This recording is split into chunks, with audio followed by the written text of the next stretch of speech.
Okay, hello everyone. My name is Stephanie, and I'm happy to present our paper called Deportation Threat and Infant Birth Weight, Evidence from California. This is a paper that I'm working with Dr. Marcy Barra and Dr. Angela Garcia at Crown Family School. And this paper, I will show you some potential implications of what we're calling deportation threat and infant health, specifically on birth weight.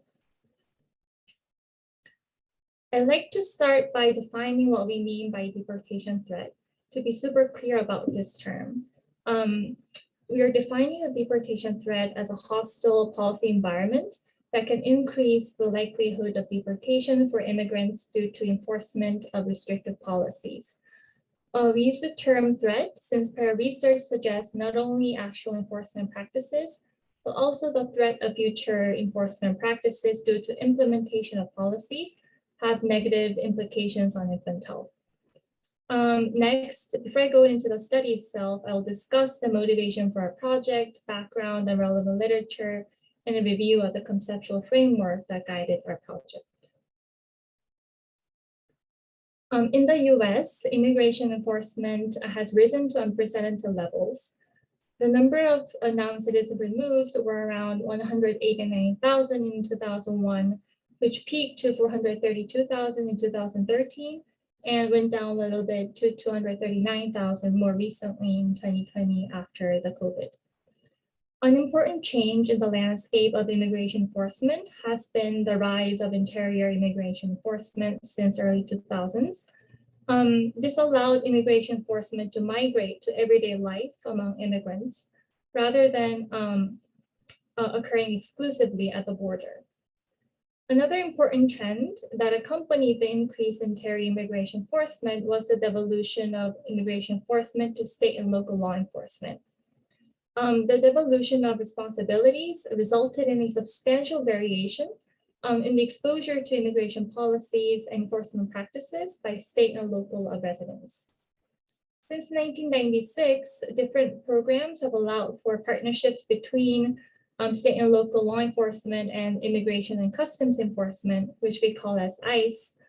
And such programs included the 287G program and the Secure Communities policy. And I will get into more details about these programs later in the slides.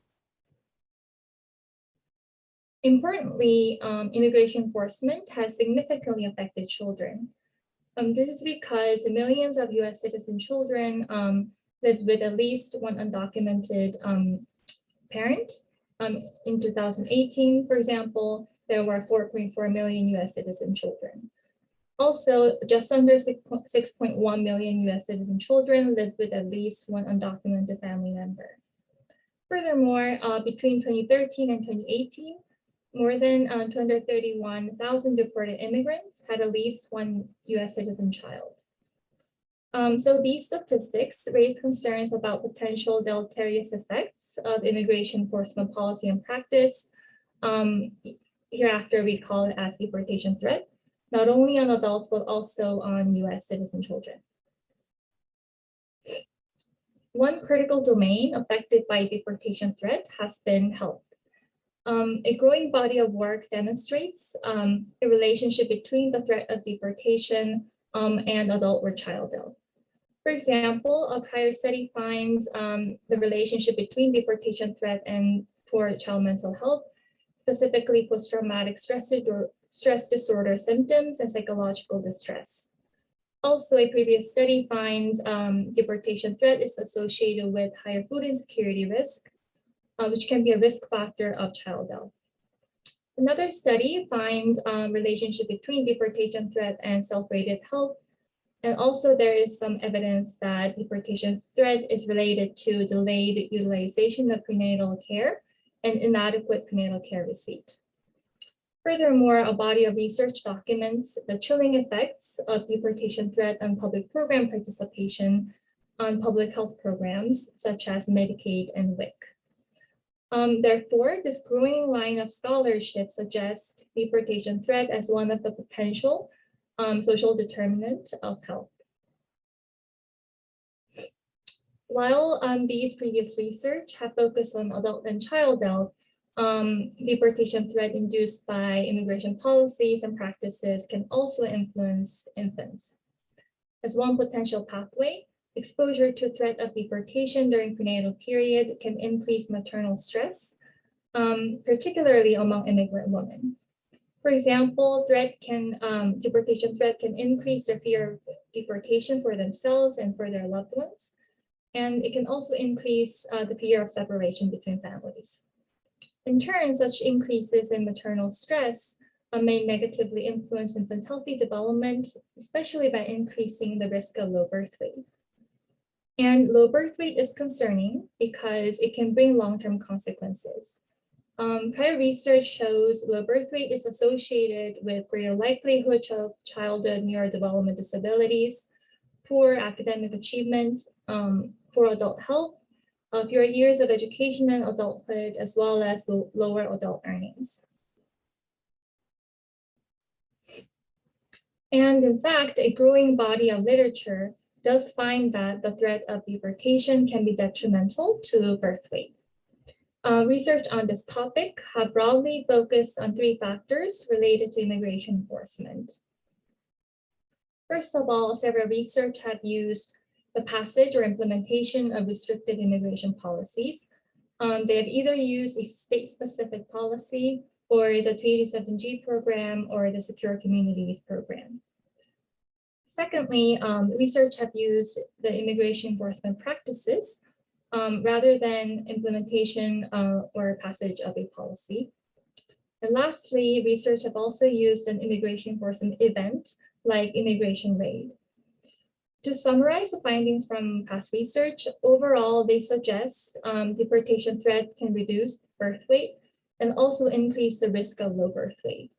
But findings are somewhat mixed in that the magnitude of effects varies across studies, and one study finds null effects on low birth weight.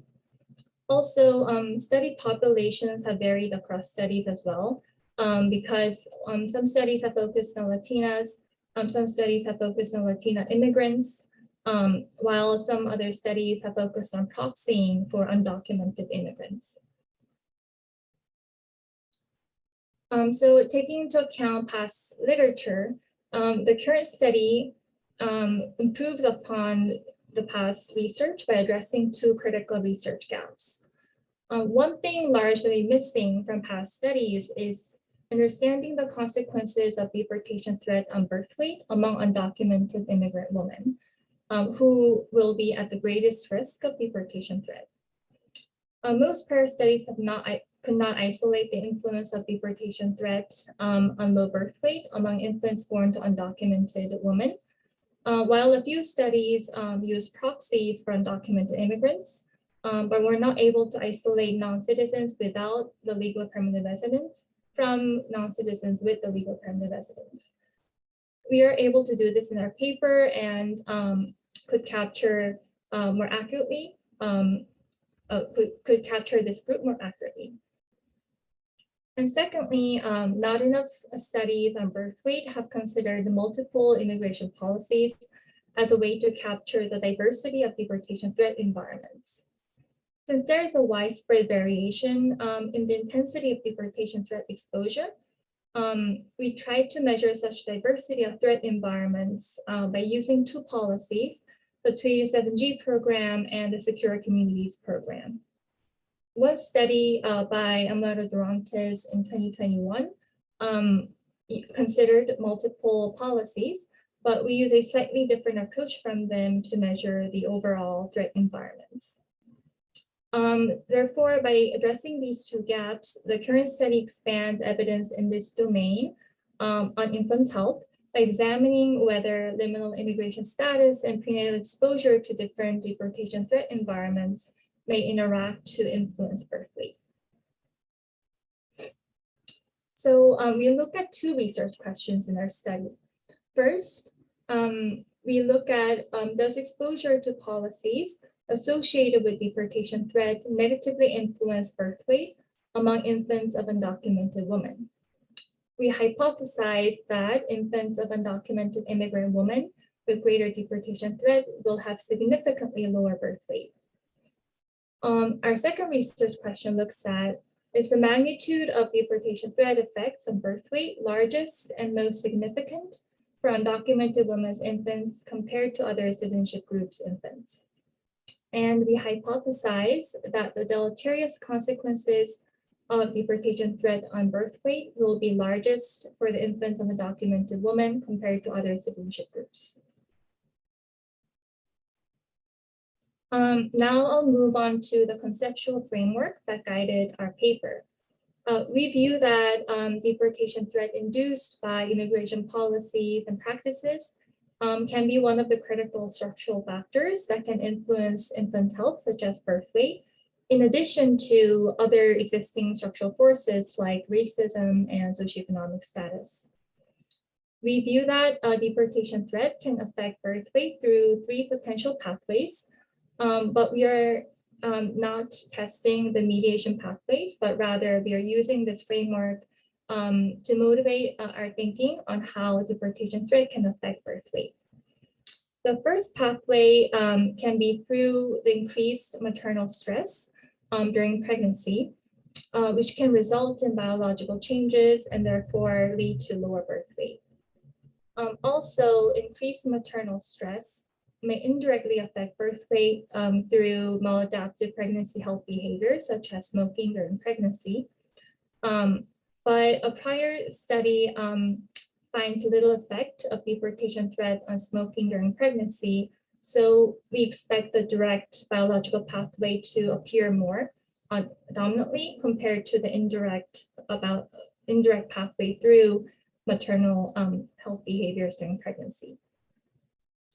And the second pathway can work through the reduced utilization of prenatal care or delayed use of prenatal care, as previous research finds negative associations between deportation threat and prenatal care utilization. This relationship might be in part related to the chilling effects of deportation threat on participation in public health programs among immigrants. And lastly, the third pathway can be through the negative effects of deportation threats on individuals' economic conditions, because research shows deportation threat can reduce employment. In turn, lower income due to job loss may either impede their access to quality prenatal care or also increase maternal stress during pregnancy due to their financial difficulties. Given that lower birth weight may have short-term and long-term consequences on well-being, deportation threat can have unintended consequences on future US citizens. And importantly, we expect that such relationships between deportation threat and birth weight through these pathways will be moderated by citizenship status. Next, I'll provide a bit more explanations on the two programs that we focus in our study. The first program, which is the 387G policy, was a section added to the Immigration and Nationality Act by the 1996 Legal Immigration Reform and Immigrant Responsibility Act. The Section 287G authorized the federal government to enter into agreements with state and local law enforcement agencies so they can perform the role of immigration officers, such as screening people for immigration status in jails and on the street. The 287G program was dormant for several years, but after 9/11 in 2001, its first agreement was signed in 2002. And between 2006, when the 287G program started to expand rapidly, and 2015, the program contributed to deportation of approximately 402,000 immigrants. And in California specifically, the 287G agreement was signed in 4 counties at different times. And the timing varied from 2005 to 2006. And then our second policy, which is the Secure Communities program, was introduced as a pilot program in 2008 under Bush administration. and then was expanded rapidly during the Obama administration. The idea of secure communities was similar with 327G in that there was a partnership between federal immigration enforcement and state and local law enforcement agencies. But it was different in the sense that secure communities identified deportable immigrants in jails and prisons by allowing arrestees' fingerprints to be automatically shared between FBI and Department of Homeland Security. And then DHS performed additional checks to see if the arrestees' fingerprints showed they have potential immigration violations. And if there was a match, then ICE agents would take custody of jailed immigrants and initiate their removal from the country. This program was suspended in 2014, but was reactivated in 2017. And since its inception in 2008 and 2014, this program contributed to a deportation of nearly 400,000 immigrants. And in California specifically, the activation date varied across counties from 2009 to 2011. And by February 2011, this program was adopted by all California counties. So this graph shows the number of California counties that adopted the secure communities at year and month level. And you can see that the first activation date was on May 2009. And by February 2011, the program was adopted by all counties in California. Now I'll move on to the method section of our paper. For our data, we used multiple cycles from 2003 to 2012 of California Health Interview Survey, which is a repeated cross-sectional population-based survey of California's non-institutionalized population. We could not use surveys after 2012 because CHIS stopped asking respondents about infants' birth weight after 2012. And we used both adult and child surveys to create the adult and child linked data. And CHIS is especially suitable for our study because it provides a more detailed measure of mother citizenship status compared to many other population-based samples where non-citizens as a whole group are disentangled from citizens as a whole group. CHIS, on the other hand, offers a more direct way to identify undocumented immigrants by disentangling non-citizens without the legal permanent residence, in other words, the green card, from non-citizens with the green card. And we classify non-citizens without the green card as undocumented immigrants in our study. And research documents that this approach provides a relatively more accurate measure, and the undercount of undocumented immigrants in CHIS data was reported to be very low. In addition, we use multiple data sources to construct county-level immigration enforcement demographics data. And we use the immigration enforcement data to create our predictors and use the demographics data to create our control variables. And after we construct the data, we then merge this with the CHIS sample using the county in which mothers lived when they gave birth and the year or month of the birth of the infant.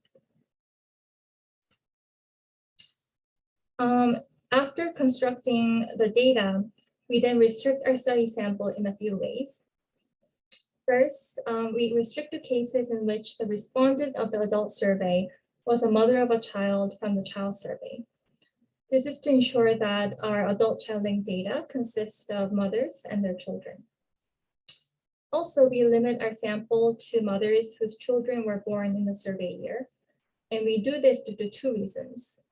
The treated time frame is the pregnancy because our outcome of interest is birth weight. And second, most survey questions in CHIS ask about mothers' experiences at the time of the interview or in the past year, rather than directly asking about their experiences during pregnancy. So we could accurately capture maternal characteristics during pregnancy only for mothers whose pregnancy period was close to the survey year. And in order to reduce selection bias, we thought it would be important to control for maternal characteristics during pregnancy, such as employment status, income, health conditions, etc. So this led to our decision of restricting to mothers who gave birth in the survey year, and this reduced the analytical power of our study sample. And of course, this was an important trade-off between capturing mothers' experiences during pregnancy more accurately versus having a larger sample size. And lastly, we removed cases that had missing values in any variables in our study, but there were very few cases that had missing values. So our final sample consists of 1,181 cases. And as our outcome variables, we use two primary measures. First, we use the low birth weight indicator, which equals 1 when birth weight is below 2,500 grams. And second, we use a continuous birth weight variable. And in the sensitivity test, we use the indicator for birth weight below 3,000 grams, since some prior studies find babies that are classified as non-low birth weight can still be vulnerable if their birth weight is below the 3,000 grams.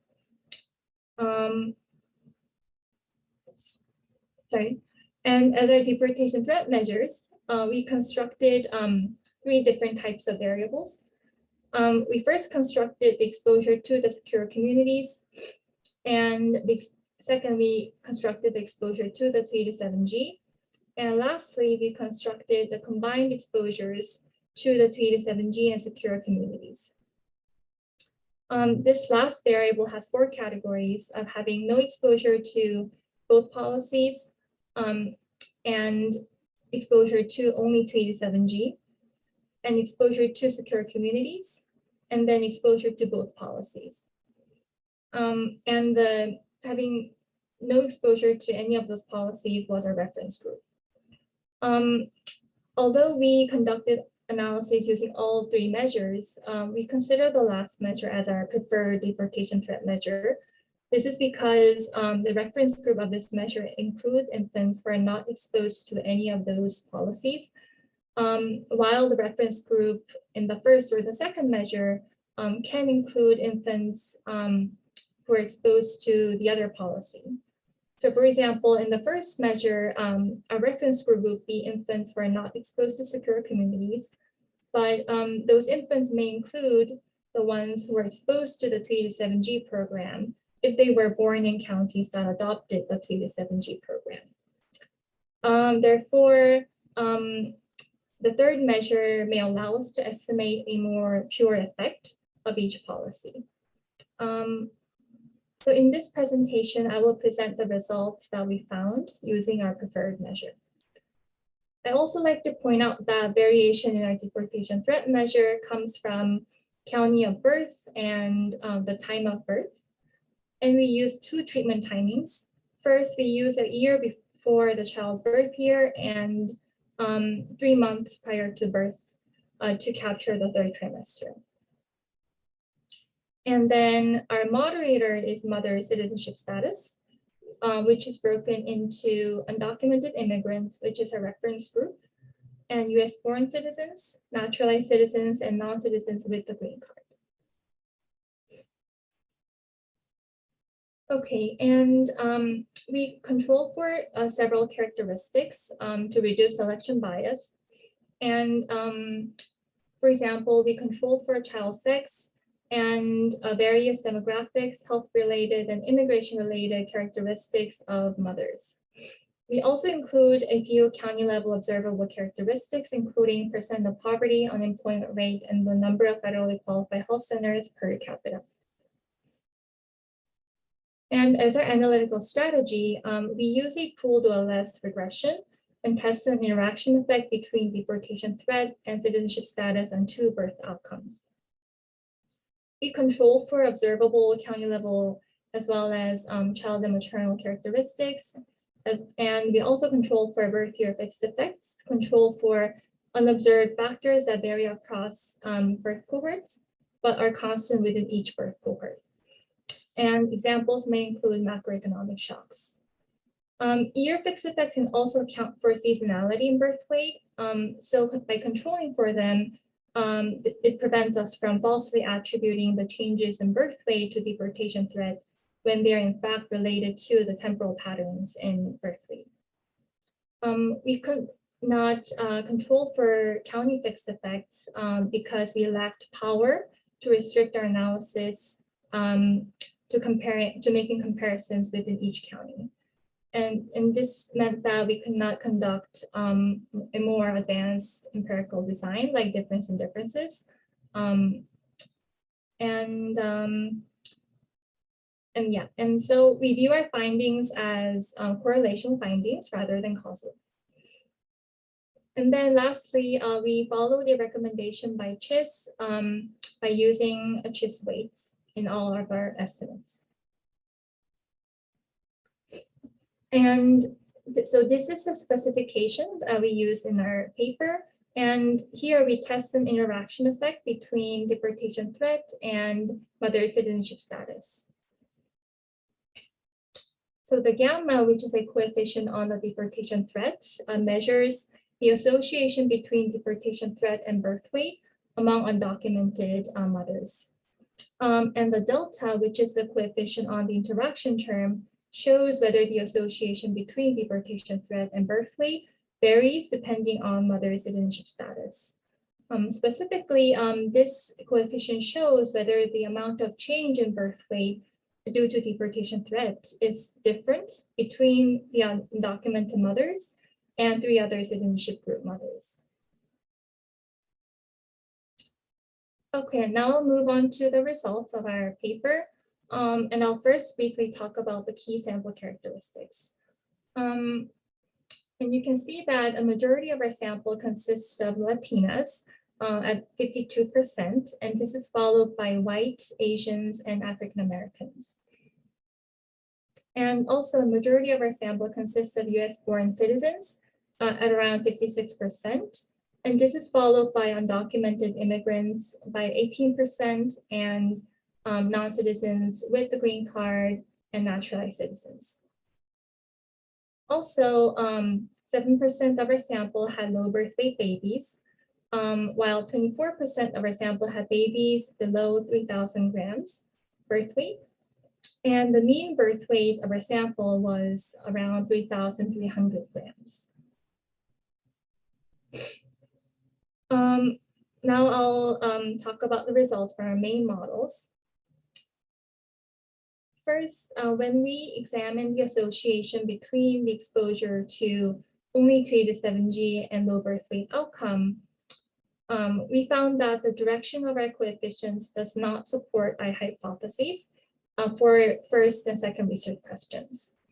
However, the coefficients were not estimated precisely in most cases, and so we could not provide robust evidence from these findings. As opposed to the low birth weight outcome, when we use the mean birth weight outcome, the direction of coefficients did align with our hypotheses for both questions. We found that although statistically insignificant, exposure to 3 to 7G reduces birth weight among infants born to undocumented mothers with a relatively large magnitude. Also, infants born to undocumented mothers show a much greater decline in birth weight compared to infants born to mothers with other citizenship statuses when they're exposed to the 3 to 7G program. The interaction effect was marginally significant for naturalized citizens, but it was not significant for US-born citizen and non-citizens with a green card. Therefore, such differential results between low birth weight risk and mean birth weight suggests that a decline in birth weight associated with the 3 to 7G exposure occurs above the 2,500 gram threshold. And we confirmed that the decline in birth weight occurs around 3,000 grams by using the indicator for birth weight below 3,000 grams in our sensitivity test. And there we found a substantively similar result to what we found with the mean birth weight outcome.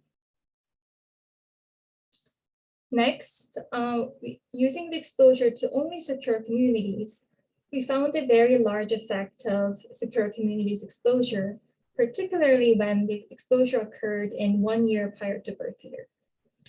For our first research question, we found that the exposure to only secure communities in 1 year prior to birth year is associated with a 61 percentage point increase in low birth weight risk among undocumented mothers.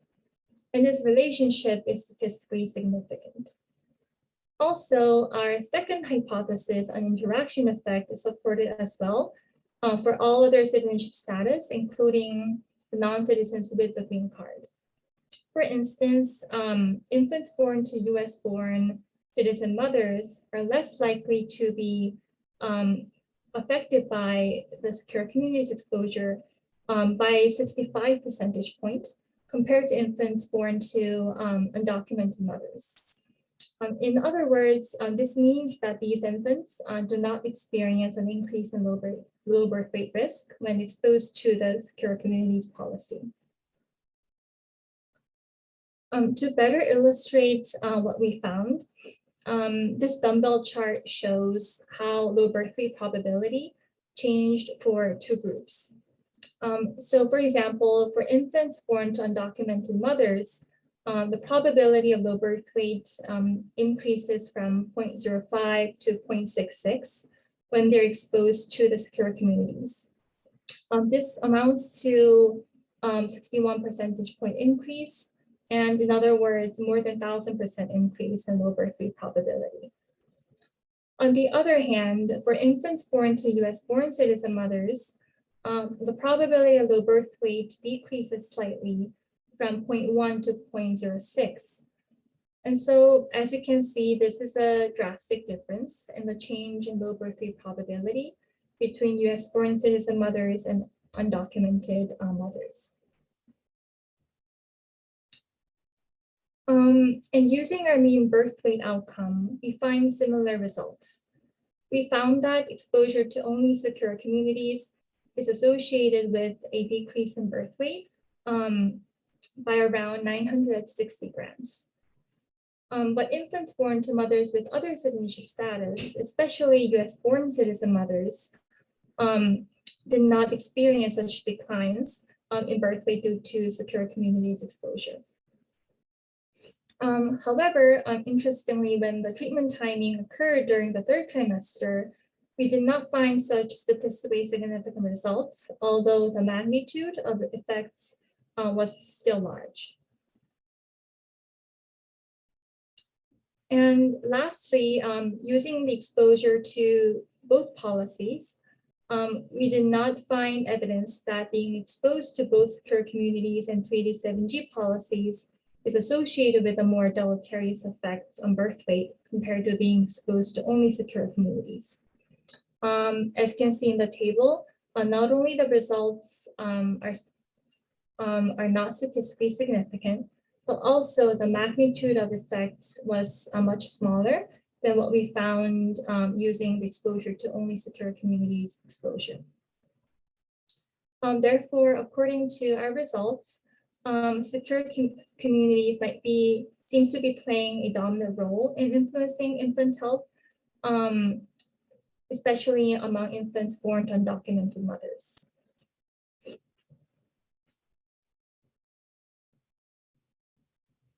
So I'd first like to contextualize our estimates. And in order to contextualize the magnitude of our estimates, I'd like to compare our findings with other research that looked at deportation threat and birth weight. And relative to prior studies, we found much larger effect sizes for both 287G and secure communities, although we found statistically insignificant results for 287G program. And this might be due to the fact that we could more accurately capture undocumented mothers who are at the greatest risk of deportation threat. In addition, previous studies that examined the effect of safety net policies on birth weight find that there was around 15 to 40 grams increase in birth weight due to SNAP, and there was around 18 to 29 grams increase in birth weight due to WIC. So relative to these impacts, our estimates on secure communities in particular suggest that the negative consequences of the implementation of secure communities and infants of undocumented mothers would have been much, much larger than the beneficial impact of participating in SNAP or WIC among eligible US populations. And we found that there are somewhat different results on secure communities between two treatment timings. And there are several research that finds the low birth weight incidence is most sensitive to the third trimester in the context such as of being exposed to stressors to security, a near cash means tested program, or a natural disaster. But to our knowledge, only a few studies on deportation threat found a more salient effect of the third trimester exposure on birth weight. And there were also several studies that did not specifically focus on the third trimester period. And in addition, one study by Rowe and colleagues found a greater effect of enforcement practices in the second trimester than in the third trimester on preterm birth. So it may be that in terms of deportation threats, the third trimester effect may not have as strong of an effect on birth weight compared to other environmental influences.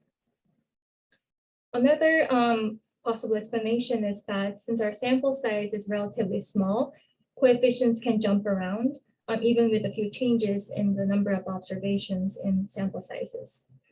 Therefore, future studies should use a larger sample size, if possible, to bolster evidence not only on the deportation threat effect and birth weight among undocumented immigrants, but also on what would be the most sensitive timing during pregnancy in terms of deportation threat exposure. Lastly, our results show a larger effect of secure communities than the effect of the 3D7G program. We do not have a conclusive explanation for this, but potentially this might be because of the use of data sharing technology in the secure communities, unlike 3D7G program. Secure communities uses data sharing technology rather than relying on state and local officers' discretion in doing immigration enforcement work. And so this have allowed the secure communities program to achieve a more consistent, efficient, and broader reach than the 3D7G program. Therefore, it may be that secure communities has been more of a threat on the ground to immigrants compared to the 3D7G program. But we would be interested in hearing others' thoughts on possible implications of this. And our study has several limitations. And as explained previously, we were limited in analytic power to derive as precise estimates, especially when we used exposure to only 3D7G and exposures to both policies. Considering that the magnitude of coefficients is pretty large, it is possible that due to lack of power, there are random errors that are driving imprecise estimates rather than us finding the null effects. Also, by using a pooled wellness regression model, there is a possibility of bias in our estimates. If, for example, there are any unobserved county level characteristics that are correlated with both our predictor, which is the deportation threat, and our outcome, which is the birth weight variable. And moreover, we could not account for more recent time periods due to data limitations. And since immigration-related socio-political factors, such as punitive immigration rhetoric via media or by political actors, have increased significantly after 2016 presidential election, future research should consider longer and more recent time trends and examine how socio-political contextual factors can shape health of immigrant women as well as their infant health.